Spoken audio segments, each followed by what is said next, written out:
Welcome to Commerce FM, the podcast about all things e-commerce. We have Jessica Coffman from JC Digital Strategies, and we are diving into optimizing e-commerce funnels for performance marketing. Hi, Jessica. How are you doing today?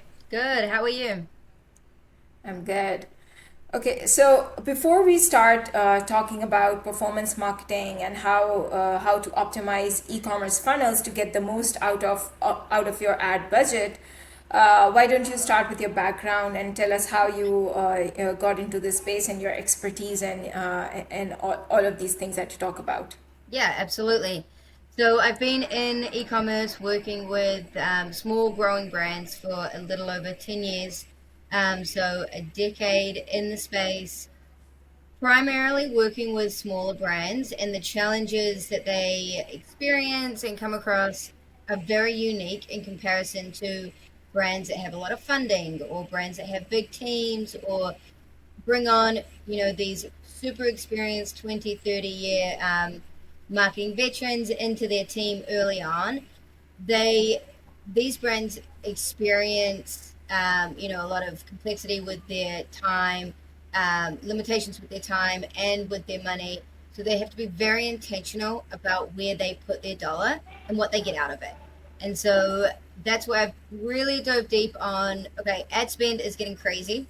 The amount of people advertising on Meta, we're not looking at Meta of 10 years ago anymore. We're looking at a Meta that is highly saturated, that everybody uses. It's not, a novelty for specific brands. Everybody has some sort of ad running on Meta for the most part. So now it's a lot more competitive. And what are the things that we can do to reduce our cost per click, get more bang for our buck, and actually stretch that dollar as far as it can go when we know that the money that we have is limited. We don't have infinite budget. We don't have all of this backing. So working with brands in that space since the beginning of my marketing career, and it's been really interesting finding new strategies and new ways. One of which, the most effective way, is to build out a full funnel and not just treat each area of that customer journey independently. So I think that's what we're going to cover today. But that has become a big passion of mine because I see how much money it saves people and how efficient they Yeah. can be with their ad spend and how much revenue they can generate and how quickly they can grow when they get it right. Yeah, definitely. I love it that you are talking about, the challenges that small growing brands face because very few people, are talking about, specifically for those brands because Yeah, I I also feel like these are the brands that need the most help because they don't have a lot of money to spend, exactly. so they have got their own limitations. And if you don't, if they don't get that guidance, if they don't get those insights, they waste a lot of money, and then a lot of these brands fail.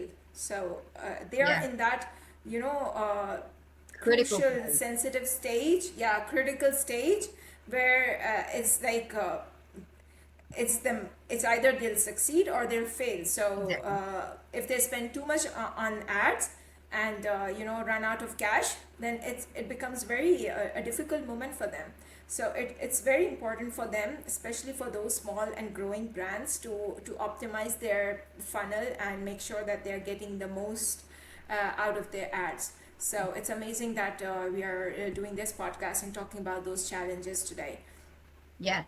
Okay, so yeah, so why don't you start with some generic like best practices about running profitable ads, because I think that is one of the major challenges there.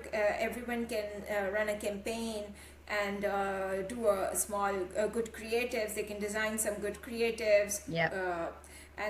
so but getting profit out of meta ads is one of the things everyone is struggling right now. So if there are any like best practices that you can tell, and our listeners could benefit from.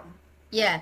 Right off the bat, the first thing that I do with new brands is launch a 255 strategy. So 255 being two campaigns, five ad sets, ad groups within those campaigns, and then five creatives beneath each of those. So we're looking at usually, depending on the brand, a top of the funnel, bottom of the funnel campaign. And then within that, you're going to have 5 different audience segments. So breaking those up based on, whether it's top of funnel, bottom of funnel. On the top of funnel side, we're leveraging some really awesome tools right now, where we get these unique personas, and we're using those audience in that top of the funnel um, campaign, along with a broad audience, and some other ones in there. You only want 5 there. On the bottom of the funnel side, doing 5 very specific audience segments. So past customers, we want to have a at-risk segment, we want to have a abandoned cart segment, all of those pieces in that bottom of the funnel side. And then beneath that, that's where it gets complicated. That's where people make a lot of mistakes and don't add enough value to either the creative or the copy. It is a pairing of them both. It's not, is my creative really good? Awesome, then that ad should thrive. Or is my copy really good? Awesome, then that ad should thrive. It's a balance of them both. So, what we do a lot of the time is we will run that same creative with multiple different copies. And we'll run that test for about 5, 7 days and start to see which ads are performing best, which combinations of the creative and the copy are performing best. And then we'll start to reallocate budget. Never fully tip the budget one way or another or completely turn an ad off. We always like to slowly adjust the budget. The algorithm seems to favor that. So that's one thing I see a lot of brands make the mistake. They see an ad that isn't getting any sales and they're immediately turn it off. We don't want to deal with that one. Let's put that money elsewhere. All it takes in the Meta algorithm is for one sale to come in, for Meta to then say, "Oh, this ad does resonate with this audience. Let's push it a little bit more," and so then it can completely take off. I think it's also important to look at ads beyond just the conversion value in that immediate click, and actually look at the quality of the customers that you're getting from those ads. So we run our ads 5, 7 days. We don't ever turn them completely off until we hit about a 30-day mark. At that point, we'll start thinking about it. It depends on the brand a little bit, but I want to see the quality of those leads. If I'm running an ad that is getting me 10 customers and it's performing, on surface level a lot better than this ad over here, but those 10 customers purchase once and then probably don't purchase again, or maybe purchase once every, 6, 7 months. And then over here on this ad, I get three customers, 3 conversions, but they purchase every single month. I know where I want to spend my money, right? I don't want to be getting one-time customers all the time. I want those, retained customers, that high lifetime value customer. And I think that's where I see a lot of brands make mistakes as well. They're looking surface level metrics. They're looking at, conversion value. They're not necessarily looking at the AOV and the LTV and the quality of those customers that they're getting. I think that is where I see most of the mistakes made. Yeah, yeah, makes sense. I can totally relate to that. Like when I was running ads for clients and when I was working at different companies, so like our reporting was based on those surface level metrics, and it was so hard to justify, like even if one sale was coming from the from some campaign, but that customer was high value, it was very hard to justify that to the Yep. stakeholders. So that makes a lot of sense, and I think the brands need to look beyond the surface level and really dive deep into the data and find out like what those metrics actually mean, because Yep. sometimes it's just a vanity metric, like it looks good, but if Exactly. you dig deep, then you'll find out that it's not really like that good. So Exactly. yeah, Exactly. that makes a lot of. Okay, so and you have given some really good strategies, some really good things to stay away from, like the 255 strategy. So we have got the 255 strategy, and then we have some good best practices to stay away from, some things that brands should not do when they're running ads. So let's talk about uh, Yeah, let's talk about designing the importance of the funnel and the importance of the strategy as well in more Yeah. depth, because I know like a lot of brands, they start running ads like they just hire an agency and then they tell them, okay, this is our budget, and you just start running the ads, and the agency would start. I mean, there are so many ad agencies out there, and it's not really difficult to start a campaign, create a campaign on Meta and start running the ad. No. But I think this it's the strategy where that is mostly missing in those campaigns, and this is one of the major reasons why those ads don't perform and they don't give the profit that is expected. So can you expand on that and the importance of having a strategy and a funnel, designing a funnel before you go into running ads?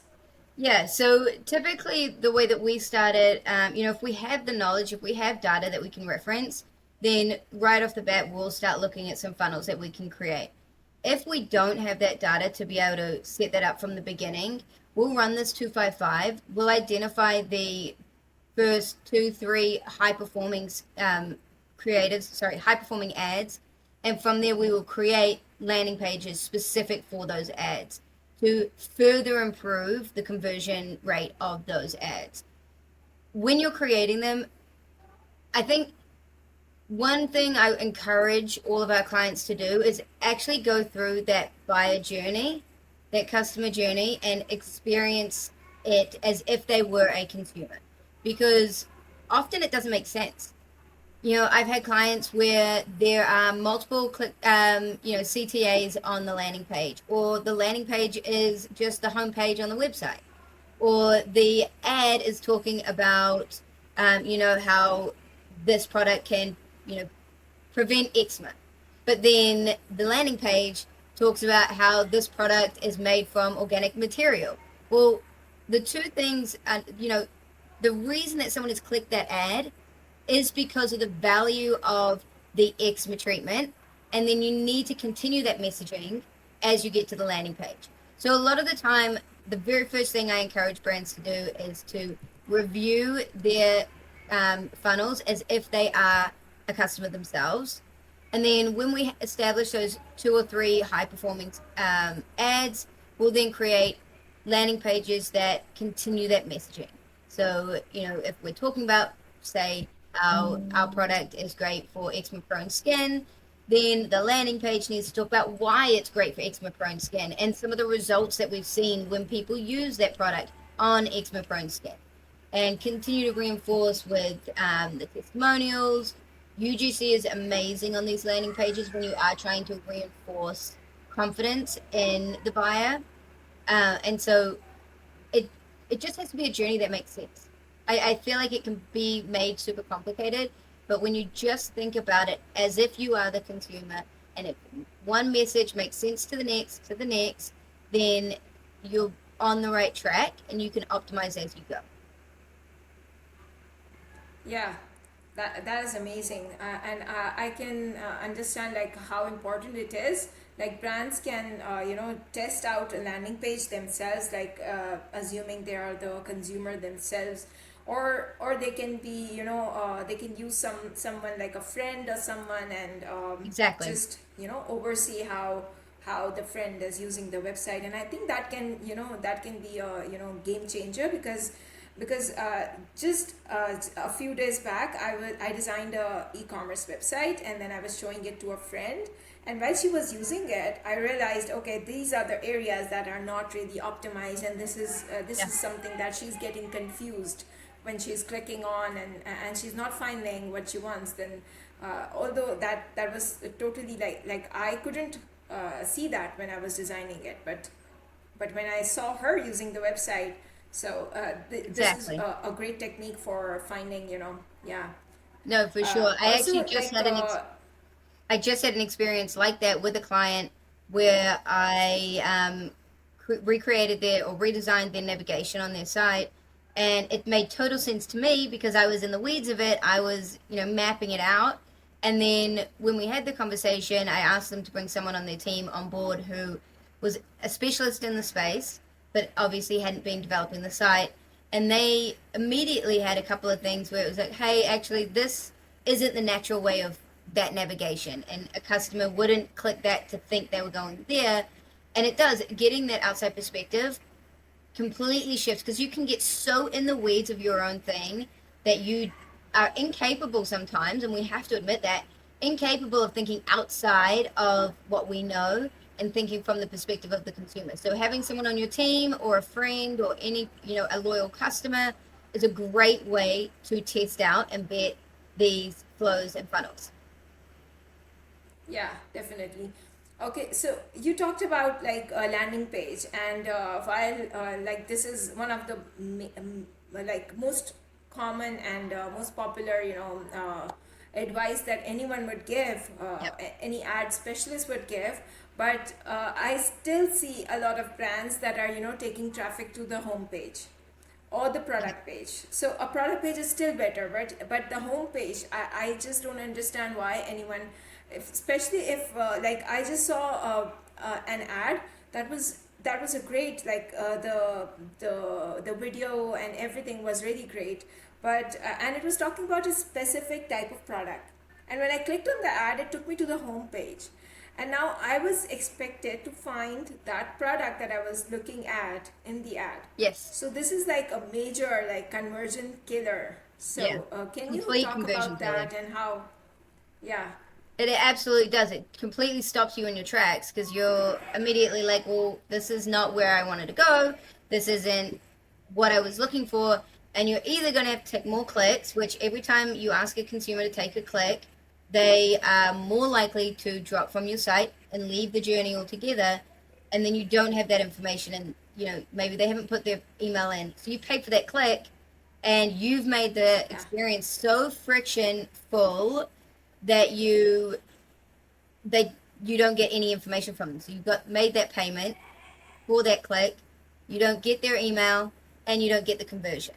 So that is yeah, exactly where these brands drive their meta ads up, their meta budgets up. So um, I think I see it happen because people don't know how to build landing pages. And the concept and yeah, idea, while it's easy to think like a funnel is so simple. You go from the ad to the landing page to this to that. It actually, when it comes to the execution, can be quite overwhelming.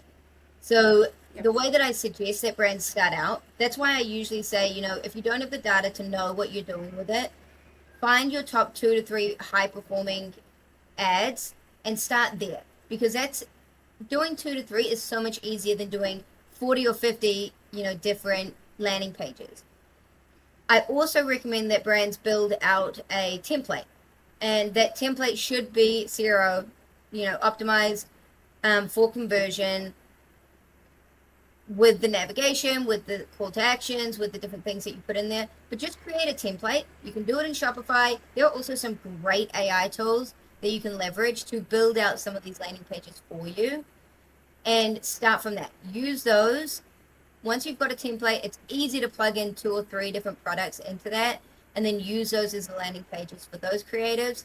See the results, and then it's typically motivation to say, hey, actually, if we're doing this on 2 to 3 and we're getting these results, what if we're doing this on 10, 20, or 30 of our ads? Let's spend some time on it because it's worth it.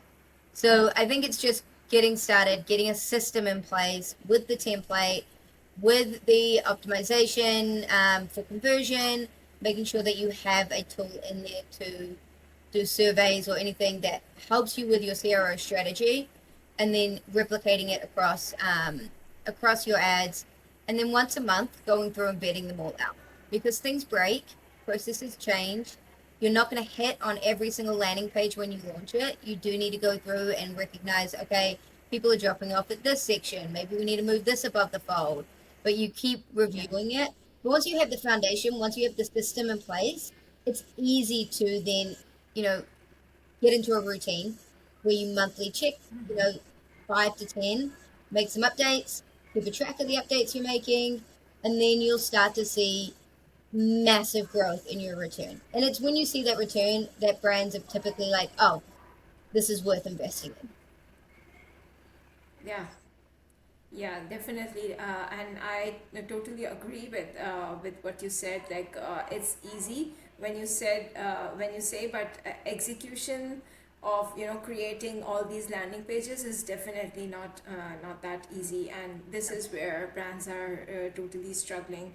So Yes. I myself like work as a Shopify developer for different brands who hire me for building their landing pages. So I know what their pain points are, and they are already so busy in planning all the different things that are going on, and now they have to like create all these landing pages, even though there are page builders available Yep. like Replo and Pagefly, but still it's not easy to design a good landing page that is conversion optimized per product. So if you can create a template that works for all these different products, great for you. But sometimes brands can't use a single template that works for all products, and they need to change things Yeah. according to that products benefits and everything. So that is a little overwhelming, and it also like it takes some hard work on your Yeah. side, It absolutely does. but definitely worth it.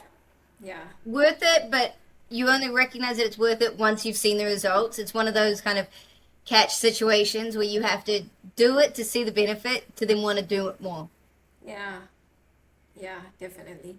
Yeah, I was talking to a client about this exact thing, and they were running ads, and I in my audit I found out that they're not using landing pages. So when I suggested they use landing page, they asked me what's the difference between a landing page or say a collection page, because Mm.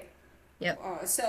that was when we were like I was lost for words, like what should I say now. Yeah. So because if you think about it, what they suggested was, if you are telling me to build a collection landing page, why don't we customize our collection page itself instead of building a separate landing page. So what are your thoughts on that? I think there's often a misconception about the meaning or the word landing page, and that's coming up in a lot of conversations that I'm having with brands for a ton of marketing terms. And it's because a lot of people talk about things and get on these waves where they talk about it as such a complex situation, or don't give a lot of context and use a term very loosely. And I think that's come in play with the landing page. A lot of people are immediately intimidated of landing pages because just as soon as you say the word landing page, but they don't realize that a landing page is just the page that your customer lands on. A landing page can be your collection page, it can be your home page. It is just the page that your customer lands on, and you are just tailoring that experience on where they go, like what message they get when they land somewhere on your site. When it comes to building out custom collection pages, I've seen brands do it where it makes sense. If you're building out a landing page very specifically for an ad, I wouldn't update the current landing page that you've had. Current collection page that you have, unless you have proof on your CRO strategy that you need to update it. There are that when you are building out these landing pages for your ads, they should be with your ad and the customer that is coming to that ad in mind. But that is only one segment of your audience. And if you then start to structure your whole site around, or collection page site, an area of your site that is typically for your broader audience, and you start customizing it and tailoring it for your segment within your audience, then you just change the whole feel of your site and you start losing the interaction with some of those other segments within your audience group. So that's the one thing I say a lot of the time, like you're building this landing page out, and a lot of the time small brands don't want to niche down because they don't want to miss out on revenue. Okay, landing pages are the way that we can niche down and still have a broader audience.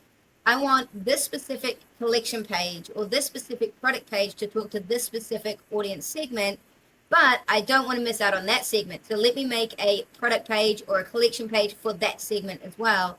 And that's how you end up getting stronger connection with each of the segments within your target audience without having to niche down too much.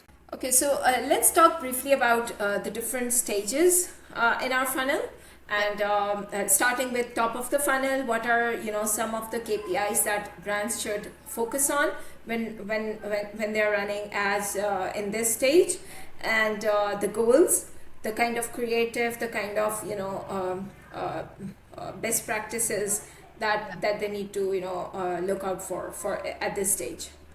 Yeah, it's funny because I see a lot of brands that are either doing really well with top of funnel and terribly with their bottom of funnel retention, or they have a ton of customers coming back, but they're really missing out on getting new customers. And you can only rely on your retained customers for so long. You need a balance of them of both.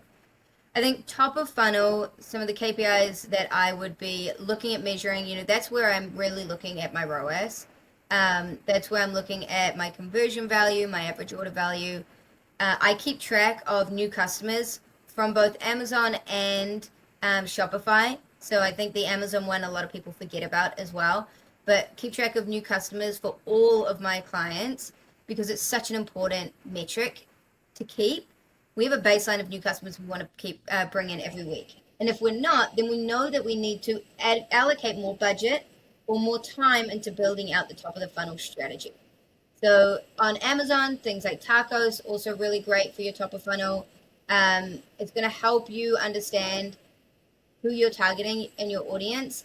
If you're not getting new customers, but you have a high ad spend, then you know that you're retargeting to customers who have already purchased from you. And there's so many more efficient ways that you can be getting value out of that. One ad that I also really encourage people in the top of the funnel to create is one that generates email subscribers and not necessarily sale conversions.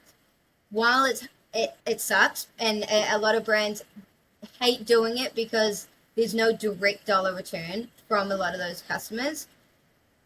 If you're generating, email subscribers, you're growing that list. Now I can send them as much correspondence as I need to in order to get them to convert without paying a dollar for ad spend. And that's where I'd much rather be in that space and being able to track your customer with UTMs to know, okay, who's coming from that? And in the long term, what's the value of that customer? While we didn't get a return from them on that click, I might be getting a ton of return out of them as I've built the brand and I've educated them on our beliefs, our values as a brand, and all of those other things that contribute so much more now to consumer buying decisions than ever before. So I think top of funnel, that would be my top recommendation. Run a email subscriber campaign. Uh, you'll thank me for it in 6 months. Not now, not even in a month, but in 6 months, you will look back on those customers and think, wow, the return on that is huge. Yeah, definitely. However, like I think there are some, I would say misconceptions or myths or mixed beliefs around the concept of taking email subscriptions, and especially with pop-ups. So Yeah. some people think they are intrusive and they hurt user experience, while others think that it's very difficult to get form fills on those pop-ups. So what are your thoughts and best practices to get maximum form fills and growing that subscriber list? I'm so glad that you've asked me that question because we've just implemented this with some clients where we're gamifying that pop up. So we are adding in super interactive pop up structure. It's great to not only get customer data, but also just have some fun with the customer and uh, showcase your brand in a different way. Educate them on who you are as a brand. Are you fun? Are you playful? Are you whimsical, or are you very structured and formal? What's the tone of your brand? You can do that all through gamification. We use an app called Playably, which they are, in my opinion, leading the gamification of e-commerce. They're doing some awesome stuff. But the the one that we have running right now, it's basically just a what's that monkey game that you can like jump over the barrels and things like that. An old school game that has a bit of nostalgia to it. It's fun. It keeps the customer on the site a little bit longer, so your bounce rates go down, and that serves in your SEO, in the way that Google and search engines rank you. You know, it benefits you in that area as well. You also get a lot more subscribers because they get to the end of that game and they're like, that was a lot of fun. Positive experience, positive interaction. They're feeling a little bit more generous to give you their contact information. And our return rates, or our subscribe rates, I should say, have gone up drastically since implementing some gamification on that pop-up. It is one of my favorite ways to go about it. We also have another client that is doing it where they're a cast iron enamelware brand, and instead of gamifying it in the traditional sense, they're now asking you to pick a colored Dutch oven to get your, to reveal your discount.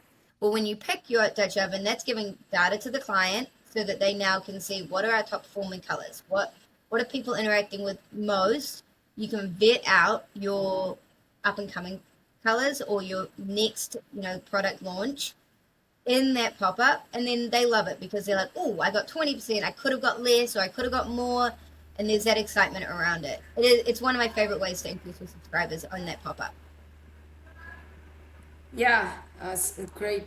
That's great. And I think it's not like some people say that it's no longer working, like email marketing is no longer working, and people don't want to give away their contact information. But I think that's it's true that it has become difficult now to get Yep. people's information like it used to be some years ago.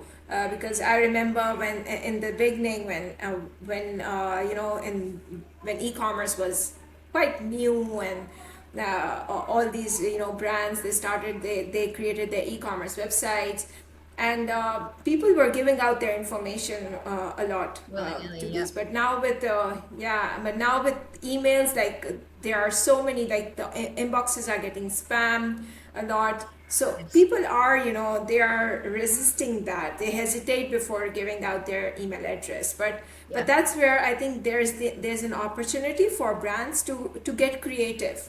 It's not like it has gone away. It has become difficult, but that's where you as a brand need to be creative and find out how you can step out of the way and step out of the think out of the box Yep. to get that information, and then retain that customer and communicate with that customer in a way that that makes you stand out. So it's not the usual communication that all the other brands are doing. You need.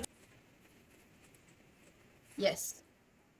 Yeah. And I think as well, where, I mean, in all areas of e-commerce, it's become a lot more competitive and a thousand times harder than it ever was, even just 5 years ago. I think during COVID, a lot of brands turned to e-commerce, and brick and mortars turned to e-commerce. So the amount of brands that are scaling online is just blowing up, and a lot of new brands coming online every single day. It is weeding out the people who are just running the cookie cutter, non-creative, very broad brand strategy approach. It is weeding all of them out. If you're not doing some of these best practices, these fundamental things, then you are quickly going to see a decline in your results.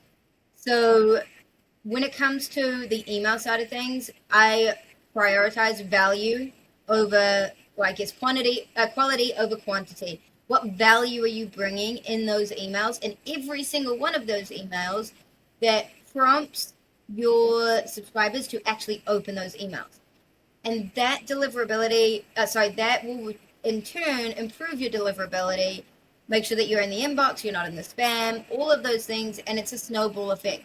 But the minute you prioritize sending three, four, five, six emails a week, and you're not actually providing quality in those emails, you're now going to see a decline in your open rates, which will then completely hinder your deliverability. You'll end up in the spams, and then you'll see things absolutely plummet. I've seen it with brands over and over. It is so quick to see your open rates and your click through rates plummet but it's so hard to get it back because it's often around the placement of that email within their inbox, and you have to change their customers' perception of the value that you're bringing in each of those emails for them to open the email without actually getting them to open the email to see the value in the first place. It's very hard to come back from when you've already gone down that poor quality side of things. Definitely. Makes sense. Yeah, so we have talked about top of the funnel. In mid of the funnel, it's all like email marketing, I guess. What are some of your best practices for this, stage, and Yeah. the KPIs to look out for? Yeah, I like in the middle of the funnel. I do run a couple of ads for the middle of the funnel. That's I think where some retargeting comes in. If they've been to your site once or twice, that's a customer that's in the middle of the funnel. They're not yet ready to convert, so they're not bottom of funnel. You need to run ads that reinforce the brand or the message that they first initially drove to the site for. So if they first came to the site under an ad that talked about and to stay aligned on the eczema theme, under a brand that talked about, the eczema benefits of this product, then in your middle of funnel ads, you want to retarget them with a continued messaging of that. And it's typically testimonials, reinforcing the message with proof. UGC, a lot of the time UGC is used for those middle of the funnel ads. On the email side of things, which is typically where you think about middle of the funnel, you also want to leverage your UGC. Make sure that you're putting in the creative that you are paying for, because you're paying for those UGC creatives most of the time, whether it be through product or through payment, and use them in the middle of the funnel campaigns. I think where people go wrong with email marketing is they don't realize how many things can be automated in a flow if you are segmenting right on your email marketing platform. I typically use Klaviyo quite a bit. OmniSend's also a great one. They're doing a lot of great things at the moment. But the if I am segmenting correctly in Klaviyo, I can then create so many flows within Klaviyo that push that customer further through the funnel. And you think about it as a big strategy. Okay, that welcome series is top of funnel. And then we start to get an understanding of who that customer is and what it is that they're interested in. If they engage on this ad or if they engage on this page, then push them into this funnel and they go through this flow and you're now in the middle of the funnel. And then based on their interactions there, you then put them through a bottom of the funnel flow and then you drive them through to conversion. And your CTAs matter a lot here in the middle of the funnel and the bottom of funnel. So I think it's viewing each section on small funnel strategy, but then also the whole strategy on a big funnel like perspective.